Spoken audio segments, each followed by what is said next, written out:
What happened baby? মন খারাপ মনে হচ্ছে? আব্বু আমার জোর করে বিয়ে ঠিক করেছে, আমি এখন বিয়ে করতে চাই না। ছেলেটি কেমন? আস্তে একটা বলবি, তুমি বিয়েটা করে ফেলো। আমি ওকে বিয়ে করবো? তোমার মাথা ঠিক আছে তো? তোমার আব্বু যেখানেই হোক তোমার বিয়ে দেবে। আমার মনে হয় এই ছেলেটা অনেক ব্যাকডেটেড। একে বিয়ে করলে তুমি নিজের ইচ্ছে মতো যখন তখন আমার সঙ্গে দেখা করতে পারবে।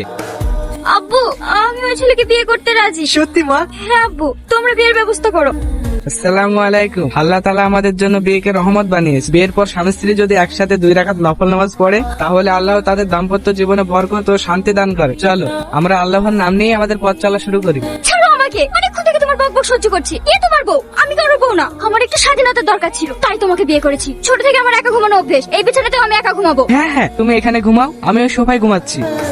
কি হচ্ছে এত রাতে? এখন আর রাত্রি নেই তো, ফজরের আজান দিচ্ছি। আমি মসজিদে যাচ্ছি নামাজ পড়তে, তুমি উঠে নামাজ পড়ে নাও। তোমার যা ইচ্ছা করো, আমায় কেন ডিস্টার্ব করছো? আল্লাহ বলেছে উত্তম ব্যক্তি সেই যে নিজে নামাজ পড়ে ও অন্য ব্যক্তিকে নামাজ পড়ার দাওয়াত দেয়।